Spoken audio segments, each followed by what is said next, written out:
DeSanto Propane is 4 generations strong as a trustworthy family-owned business with unmatched customer service. Go online at DeSantoPropane.com for more info or call toll-free at 1-800-752-4574. Since 1937, the difference has been DeSanto Propane.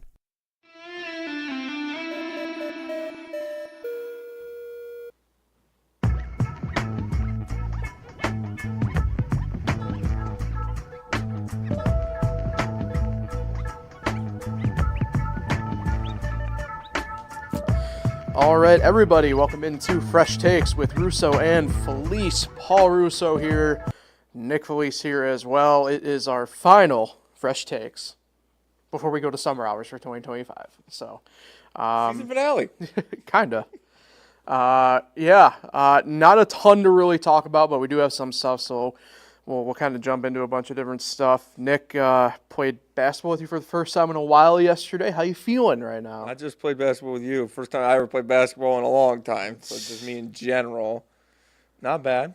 Court was kind of small, so That's true. not as tired as I would be on an actual size court. But, good to be back. Happy to have you. Happy to have had you back. Jumper still stinks, but I made one jump shot. You did. And a couple turnovers, but at the end of the day, you and me have the same plus minus. I don't think so, but appreciate you for the effort. Well, we're on the court the whole sure. time together. So. Yeah. So, hey, thank a couple of our sponsors. DeSanto Propane off the jump. Chino's Pizzeria and Restaurant. You got the original Waterloo location and the location in Geneva. Dine in, takeout, delivery, catering, and banquets.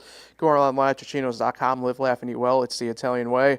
And Finger Lakes Partners Insurance. Get the insurance you need from the people you know at Finger Lakes Partners Insurance, the Finger Lakes Insurance Agency for your home, auto, or business. Get a no obligation quote today at fingerlakesinsurance.com.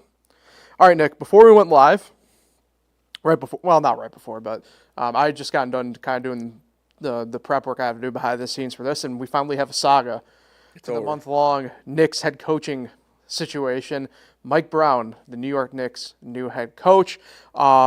Instant reaction from you. I know when we talked last week, kind of you thought it was going to be probably more than likely him the way it sounded at the time, and lo and behold, it's what it ends up being. Yeah, I'm not as shocked today because I've been thinking that he's going to be the coach for a couple days now, and it just officially came out today. And when they met for a second time, I was like, okay, he's probably going to be the coach. Mm-hmm. And when I think of Mike Brown, I think of a guy that he's kind of gotten a raw deal in the NBA so far.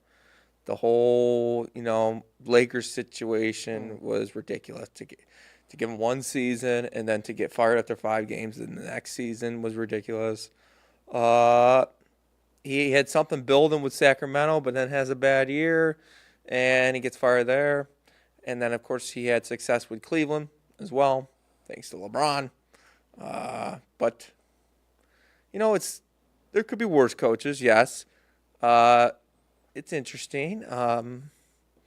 I still don't think – I think it was more they wanted Thibodeau gone. They didn't have a coach in mind, so they did this whole interview process. So when they fired Thibodeau, did they know Mike Brown was going to be the coach that day? No, I don't think so. And when you made that decision, I think everyone assumed, okay, they got a coach in mind. I don't think there was no coach in mind. Mm-hmm. And here, after a long wait of the interview process, Mike Brown is the next Knicks head coach. And as a Knicks fan for about 20 years now, I've seen a lot of head coaches come through. And they didn't get very long opportunities until Thibodeau had put together the most success since probably Woodson. Uh-huh. So looking forward to a new head coach. He's a nice guy. I think he's well respected around the league. I think he's a better head coach than people give him. And it's a great job. Obviously, that's a little biased answer, but I think it's a great job, a great opportunity, and he has a chance to win right away. And I'm hoping that this could be, he needs this break because this is probably Mike Brown's last chance to be a successful head coach in the NBA. And, everyone's goal is to win a championship, and I think this is the last chance for Mike Brown. And I think I'm excited to see what the next chapter of this era of Knicks basketball has in store, because Tatum and Halliburton aren't playing next year, and the East is pretty wide open, and they have a legit shot to actually make it to the NBA Finals this year. And I'm hoping Mike Brown's that coach that gets us over the hump. It's interesting. I don't disagree with some of your points on him overall. I've kind of have thought maybe to a degree. I don't know about underrated. I do agree probably to some extent he has gotten the raw end of some deals. I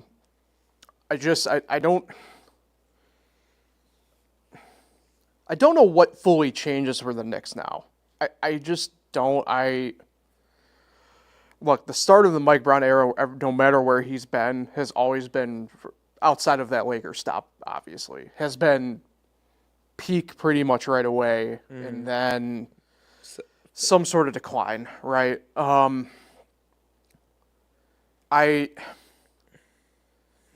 Look, for the most part, players seem to like him.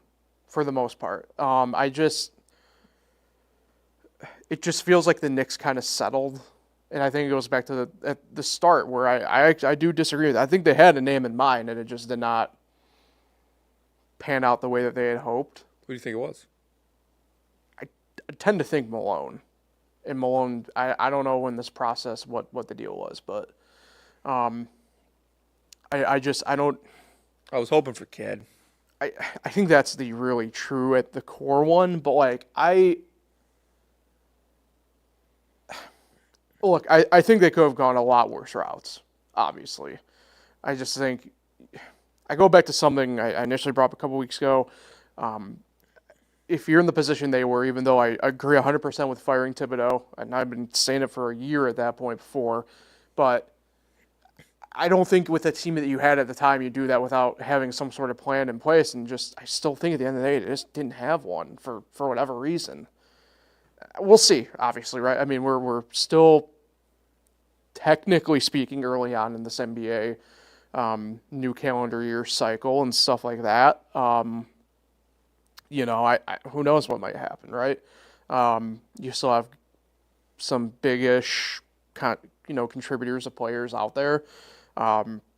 Whether the Knicks bring in any of them or whatever remains to be seen. I don't know.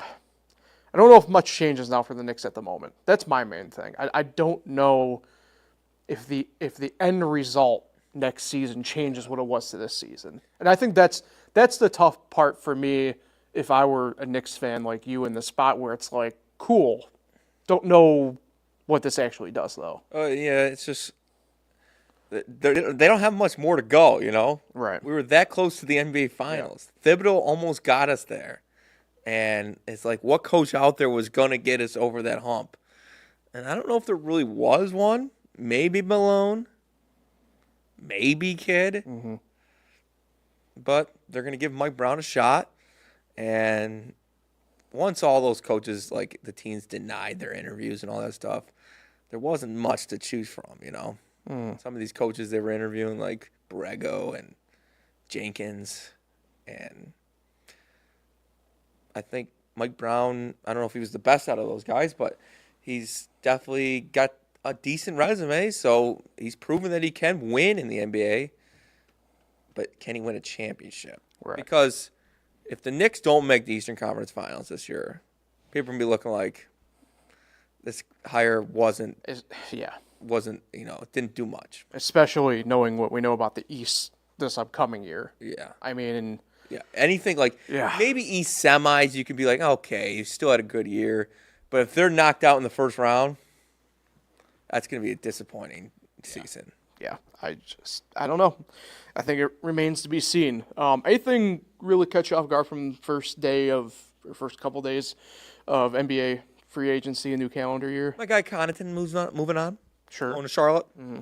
A little disappointed there because Milwaukee treated him well, and he had a great time with NBA champion. But maybe Miles Turner going to the Bucks. Yeah. Did he get traded? No, it was a free agent, true free agency. Yeah. Yeah, that was kind of interesting when I saw that because that's a big loss for the Pacers. Who are they going to play at center now? The backup there? Is it Thomas Bryant? Yeah, but I don't. I tend to think the Pacers, with everything now, they might be punting a little bit on next year to a degree, which is stupid, but whatever. Yeah, the Miles Turner thing's interesting. I kind of chuckle because he goes like, "Yeah, Indiana lowballed me." I'm like, did they? He was the name always in the cycle for them, right? Like, And I don't know. And your guy Duncan Robinson's going to Detroit. Praise be. Disappointed? No, not really. Just for what he's been the past couple of years, it was time. He was a free agent too, right? Yeah, I don't know. It's been interesting. Miami's been, in the grand scheme of it, quiet. Obviously, the Knicks have been quiet. Lillard? Finally coming? We'll see. Sounds like he's open to pretty much every team within reason. I mean, he's been linked with, obviously, Miami, but Golden State, the Lakers, the Knicks I've seen even have been on the radar with this. I mean, I think The thing with Lillard is he's not going to play majority of the next season. not going to play probably at all. Yeah. I mean, the actual interesting part on the Lillard front, right, is something that we don't talk necessarily about a ton on within our podcast, but the fact that whoever's going to get him probably is not actually going to have to spend a lot of money, because he's just not going to. He even outright said, I'm getting 22.5 from the Bucks anyway. I feel like Lillard, he had a great career. Yeah. He's going to be remembered for Portland. Yeah. I feel like he's going to be on like 6 teams in his final 6 years. Yeah, I mean, it could definitely go that way, right? I mean, especially with, again, Achilles, for what he does. He probably is going to transition more into that spot-up guy, which those guys tend to get recycled pretty good. Not a knock on them, right, because it's like whatever, but, I mean, the perfect example of it's, to a degree, not comparing these players, right, necessarily, but Tim Hardaway Jr. going to Denver on a vet minimum. I mean, that's what, team 5 in the past 4 years, technically, And for Luke him? Cornett getting a deal. Well, that was the most Spurs signing of the past decade, I know. when you think about it. I mean, you'll never hear from Luke Cornett again. Well, maybe not. Maybe not. Depends. I mean, it depends how much time Wemby misses as usual this year. That's right. I'm already going down that path. Yeah, I think we mentioned a little bit. McCollum got traded last week for Poole. Yeah, the trade that still makes no sense. Yeah, it's been all right. You know, the off season so far. I thought there was rumors that this was going to be like a crazy off season. Yeah, I still think it can be. There's still plenty of time. Yeah. I don't have a list in front of me like who's a free agent right now. Right. I don't have that in my head, but I don't feel like there's a big name out there, like a superstar. Yeah. Other than Lillard. Yeah.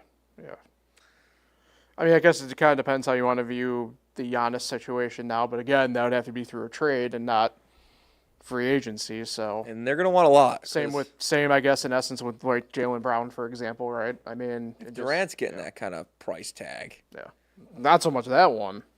Desmond Bane. That's true. I think the Durant one is interesting to me. We did talk about it last week, but again, reiterate, it's a 37-year-old guy. I get it. He still was playing pretty well, but like, I mean, does he want to give up for a guy who's got less years in front of him than behind him? You know, Giannis is a guy who's going to play a little bit. He's going to play a lot and going to be very effective. So I would imagine that price tag's got to be very heavy. Yeah. But then again, the Knicks traded nothing really for Karl-Anthony Towns. Randall. And Dante. Yeah. Who you could have used in that playoff series. They gave up more picks for Bridges, though. Yeah. Than Towns. That's the crazy part. Yeah. You think a player like Towns or Giannis, you'd be giving up a lot of draft picks. Yeah. I don't know. But I think Giannis will stay put. Yeah. I don't think he's going anywhere. Yeah. I just think he costs too much. Yeah, I hear you. I agree with that for sure. All right, let's transition over baseball stuff. Haven't talked about it in a little bit. Been an interesting kind of first half of the year overall. Marlin? I mean, I'm Marlin at the moment. Marl out overall, but Marlin at the moment. I will say, Yeah.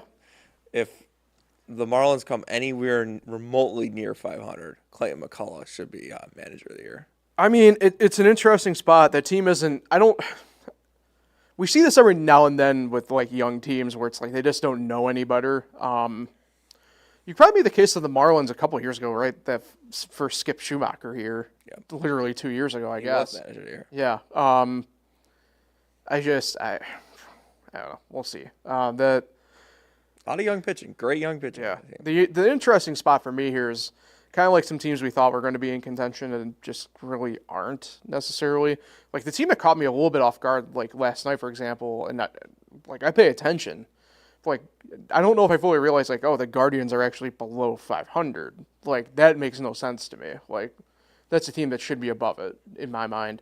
Atlanta's another one, but that one's a team that's been defined by injury so far. Obviously, Baltimore. Yeah, Baltimore's been really bad. I don't know. I think you'll see a lot of teams selling that I don't think we anticipate to be sellers at the start of the year.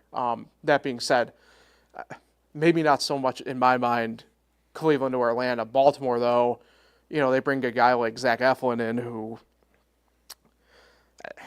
it can't be your only big signing of the year. Sorry. Morton. But Eflin's a guy who has kind of at least steadied his year, right, and probably would go to a contender at the deadline. You would imagine anyway.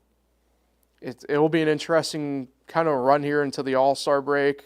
We got another 2 weeks technically until that. Math is hard. Apologies. That Home run derby starting coming along. Yeah, that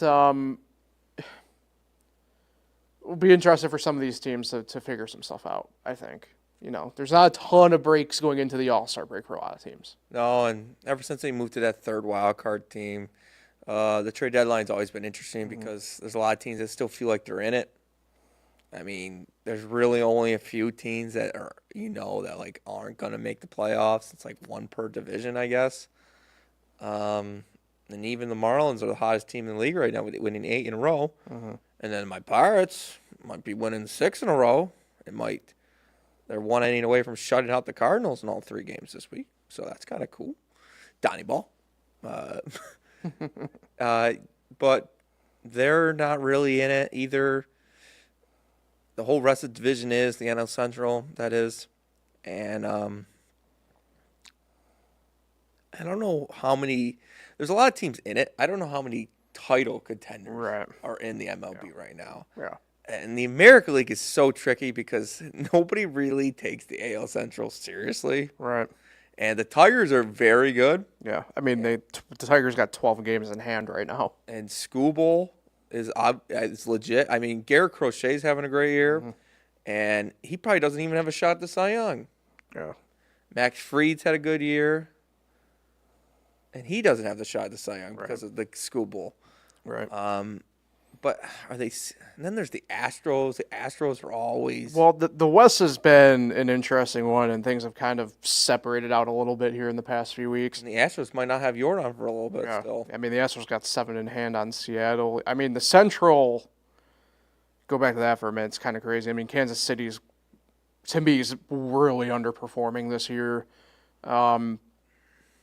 Twins are probably about where I expected them to be. I mean, really, to me, the big shocker, quote unquote, has to be Cleveland.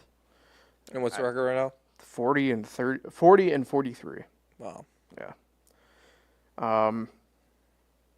National League and the Marlins. The NL East is so funny to me because people freak out.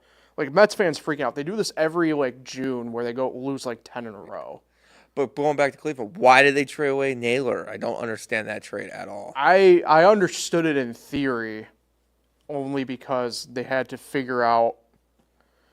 You more or less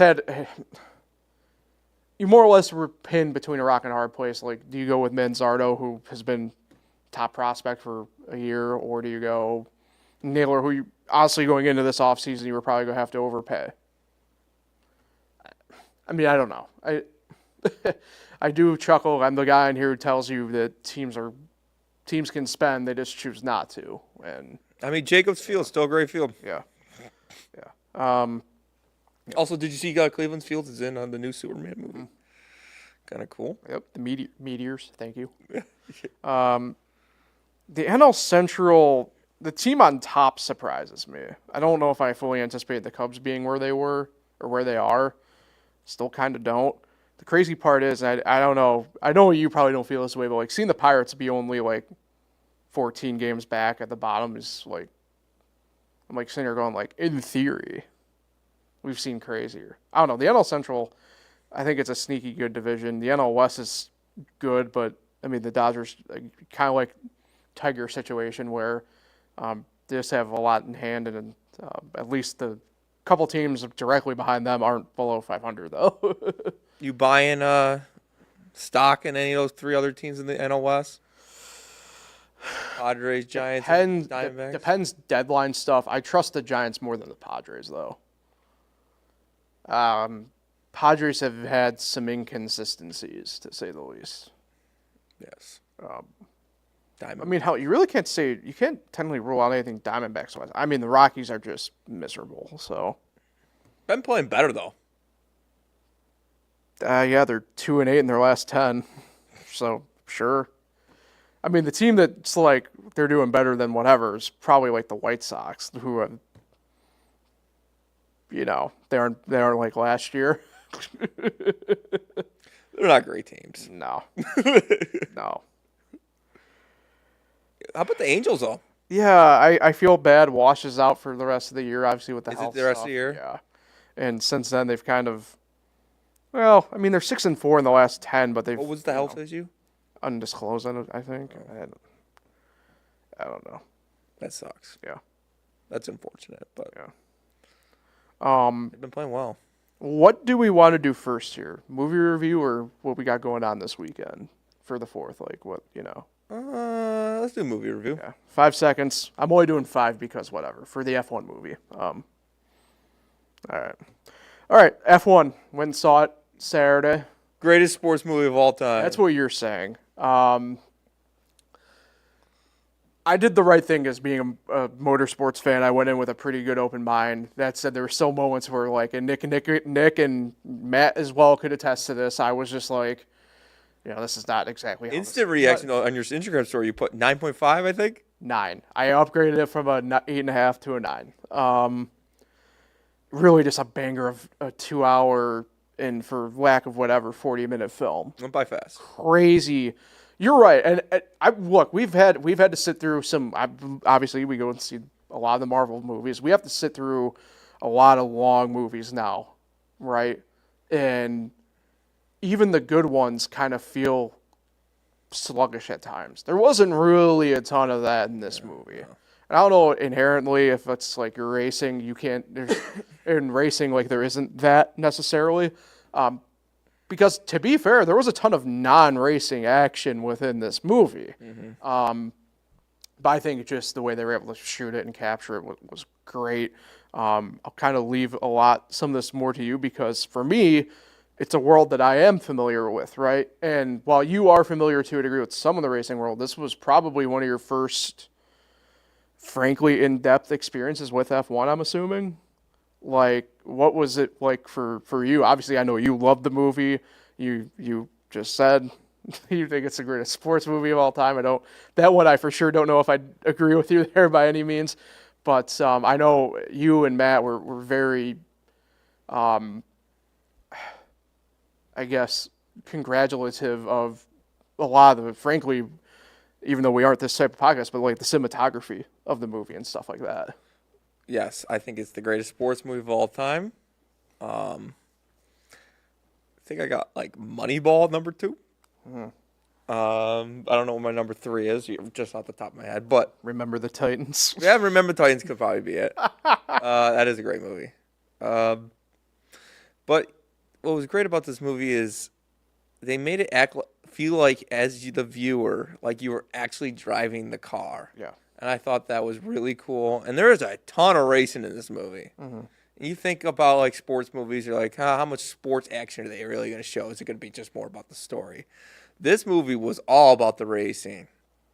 I mean, they had the montages as well, which skipped a couple races, but what'd you think? There's like 3 or 4 races they actually just like went in depth on. Yeah. I had a couple scenes about it. And which was cool is just seeing Brad Pitt's character kind of like change over the 9 races that he raced in F1 in this movie. And he kind of became a different. I mean, the one scene I always bring up is the scene with his love interest in the movie there. And they just like kind of met. It was kind of like the first time. They're just getting to know each other. They sat down for coffee or whatever, or a drink. And she's like, you got to be a better teammate. And I think Brad Pitt, for like the first time in his career, became a good teammate in this movie. Yeah. And when you do something good, end up being really great. I push back a little bit on that only because of another movie we were together with in theaters that featured Brad Pitt. No, that featured Brad Pitt in a teammate type role. Once Upon a Time in Hollywood. I didn't watch that. I thought you did go to the theater. No, I was mad. No, I thought it was the whole group that. I apologize then. No, didn't see that one. Yeah, they did a really great job. I think I realized this too Sunday more so than right after. I think IMAX really helped it. We did see it in IMAX. Mm-hmm. I've heard people who saw it in non-IMAX and what's the other one? Oh yeah, RPX. Yeah, and they said you could tell it took away a little bit to a degree, which I can fully understand from like the scenes like at the start line at the grid starts and going in those type of shots. Completely, I can understand. I think that helped in a lot of cases for us in certain scenes. Yeah, I mean there are certain parts where, like I mentioned, for me where it's like the schedule just does not work this way. like, but it does end in Abu Dhabi. Correct. They got that part right. They and everything like that. So with the whole the 24 hours of Daytona. Yeah. Not in the middle of the season. Well, I was trying to figure out how to do it without spoiling it to a degree, but we did do a spoiler. So yeah. 24 hours Daytona right to the British Grand Prix is not the schedule at all. Not even close. One's in January and one is oddly enough this weekend coming up. So yeah. Really great stuff. I think it helped. You mentioned some of the stuff, Nick, to a degree. I think it helped it. And I preface this. Well, actually, save this portion of it for the end too. But it helped having the cars actually on track with scenes and stuff like that, and being very ingrained within the paddock clearly helped. Yep. Thought the characters were great in this movie. Yeah. The soundtrack was amazing in this movie. Yeah. Obviously, it was action-packed. It's interesting. The one big critique I've heard is actually involving the soundtrack, and I just don't understand it. Really? I thought it was great. I think it's because the composer / whatever, Hans Zimmer, who is one of the, if not the one of the all-time greats in movie composition, and they were just, and a lot of people were just like, not his best work. I'm like, I mean, I don't think he's throwing his fastball by any means anymore, but like, that wasn't bad. Like, people were, like, trashing it. I'm like, that's crazy. Like that montage where... Montage? A montage. Where, what's his name? Josiah? Joshua. JP. When he was hurt. Yeah. And they did they weren't winning, but they were getting... that reminds me. Not to interrupt, but you continue. Yeah, that whole montage, I enjoyed that. Okay. When he was hurt there and he was recovering, but Brad Pitt was keeping the team going. I enjoyed that, and the music was good. Yeah. Okay. That actually is probably my biggest critique of the movie, actually. That montage? No, is that crash. Oh, yeah. So they combined kind of like two different crashes for that crash, in a way. One is... Admittedly, I forget the driver's name, so apologies, but it was like a Formula 2 crash at Monza 2018 or 2019. And then the fire portion took from Romain Grosjean's crash in 2020 at, they were calling it was at Abu Dhabi, but it was technically the Shakir Grand Prix either way. You are not wrecking like that at Monza in that corner the way he did, especially in the rain. You're going way too slow for that to happen. Wait, those videos were actual crashes that they were using in the movie? I think that portion of it was CGI. But, like, what I'm saying, though, is, like, that wreck itself is not happening in real life. Okay. Maybe in the dry, but, like, he hits that sausage curb. That sausage curb is not there in real life. It is way further up along in the corner.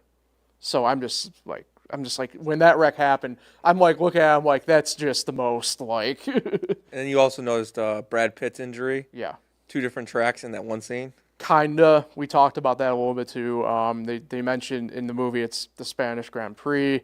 I've noted that the footage they were pulling from that is not from any track in Spain, but that is Brands Hatch in the United Kingdom, where they have run F1 races in the past. But I was like telling you and Matt, for example, after I'm like, yeah, I run that course like once a week. I know very much like. The only question mark I have that crash, by the way, is taken a little bit from a crash that did happen, I believe, at Brands Hatch, though, oddly enough, in 86 or 87. Elio De Angelis had a pretty nasty wreck there. Not quite like what it is they portray in the movie, but yeah.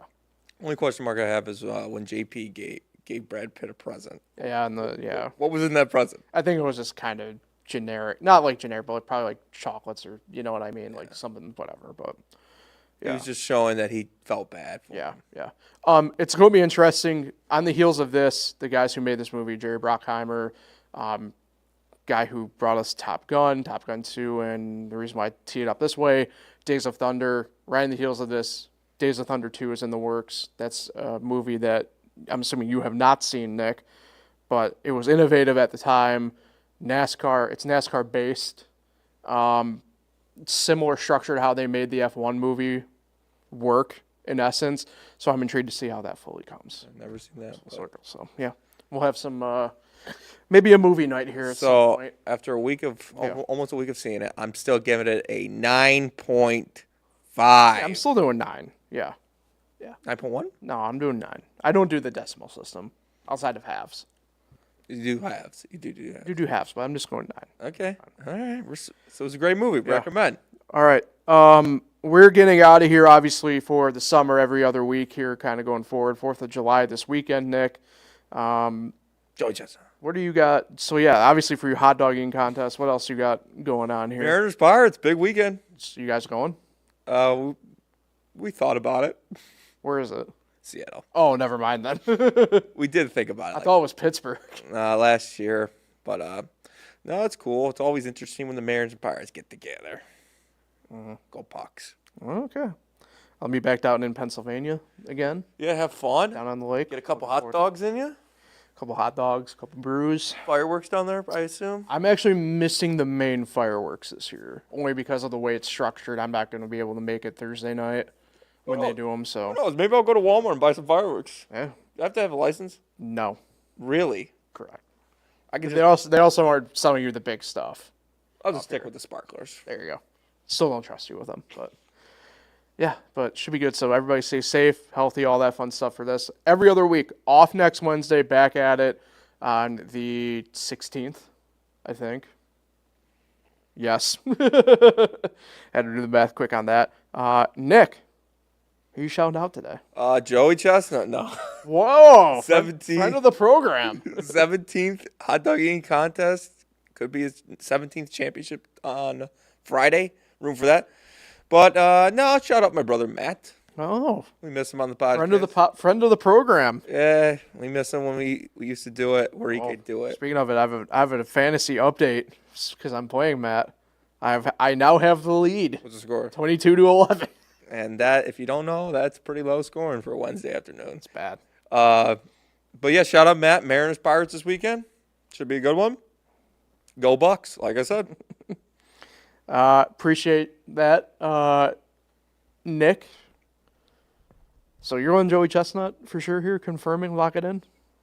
I'm sorry, is Kobayashi in this? I just want to make sure. Chestnut. He beat Kobayashi last year. Chestnut's had a year off. That's true. You know, You're right. just want to be sure. 17th.